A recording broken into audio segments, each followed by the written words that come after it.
নামাজের মধ্যে আরেকটা জায়গা আছে দোয়ার, সেজদায়। কখন? ওয়াসজুদ ওয়াক্তারিব, আল্লাহ বলেন সেজদা দাও, আমার কাছে আস। সেজদায় পড়ে যা বলার আল্লাহরে বলবেন। মনে থাকবে যুবক ভাইরা? তোমাদের মনে থাকবে? যা চাইতে মনে চায় সেজদায় পড়ে চাও। তুমি যখন সেজদায় লুটিয়ে পড়ো, তুমি মসজিদের টাইলসে সেজদা দাও নাই, তুমি আল্লাহর কুদরতি পায়ের উপরে সেজদা দিয়েছো। সেজদায় আমরা আল্লাহর সাথে কথা বলবো। এজন্য আল্লাহর হাবিব তাকবীরে তাহরিমে বাঁধার পরে সানা পড়তেন, মাঝে মাঝে পড়তেন ওয়াজহাতু ওয়াজহিয়া লিল্লাযী ফাতারাস সামাওয়াতি ওয়াল আরদা হানিফান ওয়া মা আনা মিনাল মুশরিকিন। এখানে অনেক দোয়া পড়তেন। আল্লাহুম্মা বাঈদ বাইনি ওয়া বাইনা খাতায়ায়া কামা বাআদতা বাইনাল মাশরিকি ওয়াল মাগরিব। আল্লাহ, আমার আর আমার গুনার বোঝার মধ্যে এত দূরত্ব করে দাও, পৃথিবীর পূর্ব প্রান্ত আর পশ্চিম প্রান্তের মাঝখানে তুমি যত দূরত্ব রেখেছো। সুবহানাল্লাহ পড়েন। আমার পাপগুলোকে তুমি সাদা ধবধবে ঠান্ডা বরফের পানি দিয়ে ধুয়ে মুক্ত করে দাও। ও আল্লাহ, আমারে তুমি নিষ্পাপ বানিয়ে দাও। এই নামাজের শুরুতে এই দোয়াগুলো করলে কবুল করে কে? সর্বশেষ সালাম ফিরানোর আগে দোয়া করলে কবুল করে কে? লা ইউসাল্লিমান্না আহাদুকুম হাত্তা ইয়াতাআওয়াযা আন আরবা। চারটা জিনিস থেকে পানাহ না আছে আমার কোন উম্মত যেন সালাম না ফিরায়। সবাই যেন পড়ে আল্লাহুম্মা ইন্নী আউযু বিকা মিন আযাবিল কবর, আউযু বিকা মিন আযাবি জাহান্নাম, আউযু বিকা মিন ফিতনাতিল মাহইয়া ওয়াল মামাত, আউযু বিকা মিন ফিতনাতিল মাসিহিদ দাজ্জাল। পড়েন আমিন। দোয়া মাসুরা পড়ে এই দোয়াটা পড়ে সালাম ফিরাবেন। কবুল করবে কে? জুমার দিনে, আজকে কি বার? আজকেই তো জুমাবার। এই জুমার দিনে আল্লাহর হাবিব বলেন একটা সময় আছে, ওই সময় বান্দা যাই চায় আল্লাহ তাই দেয়। ওই সময়টা কখন? এই নিয়ে মুহাদ্দিসিন ইকরামদের মধ্যে ইখতিলাফ। সবচেয়ে গ্রহণযোগ্য মত হচ্ছে আসরের পর থেকে শুরু করে সূর্য ডোবার আগ পর্যন্ত ওই মুহূর্তে দোয়া করবেন। এই সময়গুলো নোট করে রাখবেন, এই সময় চাইলেই আল্লাহ দিয়ে দেয়। এরপর আল্লাহর হাবিব বললেন কদরের রাত্রে দোয়া করলে কবুল করে কে? আমরা বাংলাদেশে শুধু 27 পালন করি, বাকি 5 দিনের খবর নাই। এরকম আছে না নাই? 21, 23, 25, 27, 29 এই 5টা বেজর রাতে, যে কোনো রাতে কদর হয়ে যেতে পারে। আমরা নামাজ পড়ি কোন রাতে? 27। সারা রাত কানতে কানতে শেষ, ওদিকে কদর চলে গেছে 23 তারিখ। আছে না নাই? হতে পারে। বুদ্ধিমান মুমিনের কাজ হচ্ছে বেজর 5 রাত্রিতে, শেষ দশকের 5 বেজর রাত্রিতে এক সমান তালে ইবাদত করা, যাতে কোনো ক্রমে কদরের বরকত ছুটে না যায়। এরপর আল্লাহর হাবিব বললেন কেউ যদি কোরআন খতম করে, কোরআন খতমের পরে যে ব্যক্তি দোয়া করবে তার দোয়াটা কবুল করে কে? মান খাতামাল কোরআন ফালাহু দাওয়া মুস্তাজাবা। কোরআন খতম করার পরে দোয়া করলে আল্লাহ দোয়া কবুল করে। হজের ময়দানে দোয়া করলে কবুল করে কে? আরাফাতের ময়দানে দোয়া কবুল হয়। তাওয়াফ করা অবস্থায় দোয়া করলে কবুল হয়। জামজামের পানি খেয়ে মা উ জামজাম লিমা শুরিবালা, যেই নিয়তে জামজামের পানি খায় ওই নিয়ত কবুল করে কে? মুজদালিফায় দোয়া আল্লাহ কবুল করেন, মাতাফে কবুল করেন, মুলতাজামে কবুল করেন। কাবা ঘরের হাজরে আসওয়াদের কর্নার, কাবা ঘরের দরজা, দুই জায়গার মাঝখানে একটা জায়গা আছে, এটার নাম মুলতাজাম। এইখানে হয় ধাক্কা ধাক্কি। সুযোগ হলে ওইখানে দাঁড়িয়ে ওইখানে টাচ করে শরীর লাগিয়ে দোয়া করবেন, কবুল করবে কে? কিন্তু সুযোগ পাওয়া যায় না। এক মাওলানা সুযোগ পাইছিল ধাক্কা ধাক্কি করে কোন রকম গেছে, যে একটা দোয়া করছে আল্লাহর কাছে, আল্লাহ জীবনে যা দোয়া করছিলাম আর যা করবো সব কবুল করে নাও। এই দোয়া করার সাথে সাথে খাইছে এক ধাক্কা, খাইয়ে অনেক দূর, তো কাম হয়ে গেছে, সমস্যা নাই। দোয়াটা কি করছিল? কি করেছিল? আল্লাহ জীবনে যত দোয়া করেছি আর যত দোয়া করব সব তুমি কবুল করে নিও। একটা দোয়া করছে না। মুলতাজাম ধরে কয় দোয়া করছে? এক দোয়া। কারণ কয়টা চাবে ওখানে? আল্লাহ এটা দাও ওইটা দাও, চাওয়ার সময় আছে? ওইখানে খালি ধাক্কা ধাক্কি। এজন্য উনি একটা চাইছে, আল্লাহ যা জীবনে চাইছিলাম আর যা চাবো সব তুমি কবুল করে নিও, এটাই চাই, আর কিছু চাই না। সুবহানাল্লাহ পড়তে পারলেন না? শেষ কথা বলি এবার, দোয়া কবুলের 5টা শর্ত। এই কথা বলে আজকের আলোচনা শেষ। সবাই এবার অনেক খুশি। কয়টা শর্ত? জোরে বলেন। ধৈর্য আছে মাশাআল্লাহ, ওঠে নাই তেমন। মাঝে মাঝে একটু ধমক দিয়ে যাতে না ওঠে, বেশি বিশৃঙ্খলা করে ফেলে। এখন আবার ঠান্ডা হয়েছে। কয়টা শর্ত মনে থাকবে? এই যারা বলেন দোয়া কবুল হয় না, দেখেন নিজেদের সাথে মিলে কিনা। এই 5টা শর্ত যদি পাওয়া যায়, মুহূর্তেই আপনার দোয়া আরশে যে নক করবে। 1 নাম্বার শর্ত আকলুল হালাল, হালাল খাওয়া। কি খাওয়া? আমরা দুইটাই খাই, হালালও খাই হারামও খাই। বেশি খাই কোনটা? হ্যাঁ, কি খান? আমি কই নাই কিছু, আপনারাই কইছেন। নিজের উত্তরে নিজে ধরা না। হারাম খেলে তো দোয়া কবুল হয় না। লা ইয়াদখুলুল জান্নাতা জাসাদুন গুযিয়া বিল হারাম। ওই দেহ কখনো জান্নাতে যায় না যে দেহ হারাম খেয়ে বর্ধিত হয়েছে। কেন দোয়া কবুল হয় না? মিলিয়ে নেন নিজের জীবনের সাথে, জাস্ট একটু মিলিয়ে নেন, খেয়াল করেন। আকলুল হালাল 1 নাম্বার শর্ত। ইউর ইনকাম শুড বি হালাল, ইউর ফুড শুড বি হালাল, ইউর ড্রিঙ্ক শুড বি হালাল, ইউর ফ্ল্যাট শুড বি হালাল, your bank balance should be হালাল। চিল্লায় বলেন ঠিক কি না? এক লোক কাবার চারপাশে শুধু দোয়া করে, ইয়া রব, ইয়া রব, ও আমার রব, তুমি আমারে মাফ করে দাও, তুমি আমারে মাফ করে দাও। এই সাহাবীর কান্নাকাটি দেখে, এই লোকের কান্নাকাটি দেখে অন্য সাহাবারা বলল, আজকের সব সওয়াব এই লোকে নিয়ে যাবে। সব সওয়াব তো আজকে উনার।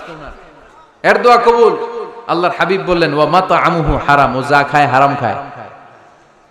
ওয়া মাশরাবুহু হারাম, যা পান করে হারাম। মালবাসুহু হারাম, তার ড্রেস আপ এটা হারাম টাকা থেকে আসে। ফা আন্না ইউস্তাজাবু লাহু, কেমন করে আল্লাহ ওর দোয়া কবুল করবে? আল্লাহ ঠেকা পড়ছে নাকি? ইন্নাল্লাহা তাইয়্যিব লা ইয়াকবালু ইল্লা তাইয়্যিবা। আল্লাহ নিজে পবিত্র, আল্লাহ পবিত্র ছাড়া কোনো অপবিত্র জিনিস গ্রহণ করেন না। জিহাদের ময়দানে একজন সাহাবী ছিল, সর্বপ্রথম তীর মেরেছিল। নাম কে বলতে পারবে? সাদ বিন আবি ওয়াক্কাস রাদিয়াল্লাহু তাআলা আনহু। উনি একবার আল্লাহর হাবিবকে বললেন, ইয়া রাসূলুল্লাহ, উদউ আল্লাহ আইয়াজআলানি মুস্তাজাবাদ দাওয়া। ও নবী, আপনি তো দোয়া করলে কবুল হয়, আপনি একটু আমার জন্য দোয়া করেন, আল্লাহ যেন আমারে মুস্তাজাবুদ দাওয়া বানিয়ে দেয়। কি বানিয়ে দেয়? মুস্তাজাবুদ দাওয়া মানে কি জানেন? যিনি চাইতে দেরি, কবুল হতে দেরি হয়। আল্লাহর হাবিব বললেন, ইয়া সাআদ, হে সাআদ, আতিব মাতআমাক তাকুন মুস্তাজাবুদ দাওয়া। সাদ, তুমি যেটা খাবে এটা হালাল খেও, হালাল খেলেই তুমি মুস্তাজাবুদ দাওয়া। সুবহানাল্লাহ পড়বেন না? আকলুল হালাল শারতুন লিকবুলিদ দুআ, দোয়া কবুলের প্রথম শর্ত। হারাম খেয়ে দোয়া করলে ওই দোয়া কখনো কবুল হবে। 2 নাম্বার শর্ত, দোয়াটা করতে হবে একজনের কাছে, তিনি কে? চাইতে হবে একজনের কাছে, তিনি কে? মসজিদে যে আল্লাহর কাছে চাইলেন, দরবারে যে বাবার কাছে চাইলেন, দোয়া কবুল কবুল হবে? হবে? চাইতে হবে একজনের কাছে, তিনি কে? অন্য কোথাও যেন আমরা না চাই। মাজারে যে যাওয়া যায় না, মাজার জিয়ারতের জন্য যাবেন, যে সালাম দিবেন, নিজের জন্য দোয়া করবেন, কবরে শুয়ে থাকা লোকটার জন্য দোয়া করবেন। ওখানে কিছু চাওয়া যাবে? চাইবেন কার কাছে? 2টা গেল শর্ত। 3 নাম্বার, ইয়াকিন থাকতে হবে যে আমার দোয়াটা কবুল হচ্ছে। যখন দোয়া করবেন আপনার এই বিশ্বাস থাকতে হবে, আমার রব আমার ফরিয়াদ শুনছে, তিনি আমার কথা শুনতে পাচ্ছে, আমি চাওয়া মাত্রই তিনি সব দিয়ে দিতে পারে, এবং আমার রব আমাকে ফিরাবে না, তিনি দিবেনই। এরকম ইয়াকিন থাকতে হবে। উদু আল্লাহ ওয়া আনতুম মুকিনুনা বিল ইজাবা, এমন ভাবে দোয়া করো যে তুমি সুনিশ্চিত এই দোয়া কবুল হবেই। এই নিশ্চয়তা নিজে নিজে নিয়ে নেবে। আল্লাহর উপর ভরসা কম আমাদের, এই ভরসা জাগে না, যারে উনি দিবেনই, নিশ্চিত আমি। আপনি নিশ্চিত হলে পেয়ে যাবেন নিশ্চিত। আপনার মধ্যে যদি সন্দেহ, হায় রে কবুল হয় না, না হয়, ওই দোয়া জীবনেও কবুল হবে না। ঠিক কিনা? 4 নাম্বার শর্ত, আসসালাতু আলা রাসূলিল্লাহ, আল্লাহর হাবিব সাল্লাল্লাহু আলাইহি ওয়াসাল্লামের উপর দুরূদ পড়া। কুল্লু দুআ মাহজুব মাওকুফুন বাইনাস সামাই ওয়াল আরদ, আমরা যা দোয়া করি সব আকাশ জমিনের মাঝখানে পেন্ডিং হয়ে থাকে। মা লাম ইউসাল্লা আলাইহি, আল্লাহর হাবিব বললেন যতক্ষণ না আমার উপর দুরূদ শরীফ পড়া হয়। আওয়াজ করে সবাই পড়েন সাল্লাল্লাহু আলাইহি ওয়াসাল্লাম। আল্লাহর হাবিব সাল্লাল্লাহু আলাইহি সাল্লামের উপর দুরূদ না পড়লে ওই দোয়া কঠিন কালে আল্লাহ কবুল করেন। আকাশ জমিনের মাঝখানে পেন্ডিং। মেসেজ করেছেন আপনার বন্ধুকে, আপনার মোবাইলে টাকা নাই, মেসেজটা কি হয়ে থাকে? পেন্ডিং, তাই না? যখনই টাকা ঢুকাবেন সাথে সাথে সেন্ট, আপনার সব দোয়া পেন্ডিং হয়ে আছে আকাশ। আজকে দুরূদ করে দিবেন, সব সেন্ট মুআল্লাক, সব ঝুলে থাকে। মাহজুবুন মুআল্লাকুন বাইনাস সামাই ওয়াল আরদ। মনে থাকবে ভাইরা। 5 নাম্বার সর্বশেষ শর্ত হলো মুওয়াফাকাতুদ দুআই বিদ-দাওয়াব। শুধু দোয়ায় কাজ হয় না, দোয়ার সাথে মাঝে মাঝে দাওয়ারও দরকার আছে না নাই? দোয়াও লাগবে, দাওয়াও লাগবে, ঠিক কিনা? আপনার ছেলের জন্য আপনি দোয়া চাইতে আসলেন, হুজুর দোয়া করেন। অনেকে কলম নিয়ে আসে আমাদের কাছে, কলম। আমি ভাবছি আমারে গিফট করবে, পরে কয় না, গিফট না, ফুদিয়া দেন। ফুদিয়া দেন কেন? আমার ছেলের পরীক্ষা, আপনার ফু পাইলে গোল্ডেন এ প্লাস। আমি কই সর্বনাশ, লেখাপড়া না করলে ডবল জিরো পাবে, দোয়ায় কাজ হবে না। আগে পড়াশোনা করতে হবে, তারপরে দোয়ায় কাজ হবে, ঠিক কিনা? দোয়াটা ভ্যালু অ্যাড করে, ইট অ্যাডেড দ্য ভ্যালু। কিন্তু আগে লাগবে লেখাপড়া, আগে লেখাপড়া। অসুস্থ হয়েছেন, খালি দোয়া চাইতেছেন, চিকিৎসা নেয়া বড় সুন্নাহ। আল্লাহর হাবিব সাল্লাল্লাহু আলাইহি ওয়াসাল্লাম অসুস্থ হলে চিকিৎসা নিতেন, সুবহানাল্লাহ পড়েন। দোয়ার সাথে দাওয়া লাগবে। এক ছেলে পীর সাহেব হুজুরের কাছে দোয়া চাইছে, হুজুর আমার সন্তান নাই, আল্লাহ যেন একটা ছেলে দেয়, দোয়া করেন। হুজুর দোয়া করছে, ছেলে হয় নাই। পরের বছর আবার দোয়া, হুজুর দোয়া করেন আল্লাহ যেন ছেলে দেয়, ছেলে হয় নাই। তৃতীয় বছর আইসা বলে, হুজুর দোয়া করেন, ছেলে হয় নাই। পীর সাহেব হুজুর মনে মনে কয়, ঘটনা কি? ওর ছেলে হয় না কেন? জিজ্ঞেস করলো, বাবা তুমি কি বিয়ে করছো? কয় না, বিয়া তো করি নাই। পীর সাহেব হুজুর বললেন, আগে বিয়েটা তো করবি, তারপরই না সন্তান। তো বিয়ের পর্বটা তো সারো, তবেই না সন্তান পাওয়া যাবে, ঠিক কিনা? দোয়ার সাথে দাওয়া লাগে।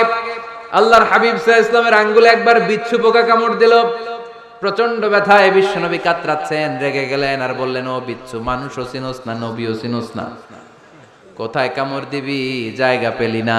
কিন্তু বিশ্বনবী ব্যথা পাচ্ছেন। আম্মা জান আয়েশাকে বললেন রাদিয়াল্লাহু তাআলা আনহাকে বললেন, লবণের পানি নিয়ে আসো, গরম দাও, ঢালো। উনি আরাম পাচ্ছেন আর সূরা ইখলাস পড়ে ফু দিতে লাগলেন, ফাতিহা পড়ে ফু দিতে লাগলেন। গরম পানি ঢালা শেষ, ফু দেওয়া শেষ, আঙ্গুলের ব্যথাও। দেখছেন কি কম্বিনেশন? দোয়াও লাগে, সাথে সাথে কি লাগে? দাওয়াও লাগে। দোয়া আর দাওয়া দুইটার সমন্বয়ে আপনাকে সফলতা দিবে কে? সফলতা একজনই দেয়, তার নাম জোরে বলতে হবে, তিনি কে? ব্যবসা যদি মন্দা থাকে, ব্যবসায় সফল হতে চান, সফলতা এনে দিবে কে? বিসিএস পরীক্ষা দিচ্ছেন, রিটেনে পাশ করেন না, পাশ করায় দিবে কে? বিয়ের ব্যবস্থা হচ্ছে না, ব্যবস্থা করে দিতে পারে কে? পাসপোর্ট জমা দেয়া, হুজুর ভিসা লাগে না, হুজুর কিচ্ছু করতে পারবে না, করতে পারে একজন, চিল্লায় বলেন তিনি কে?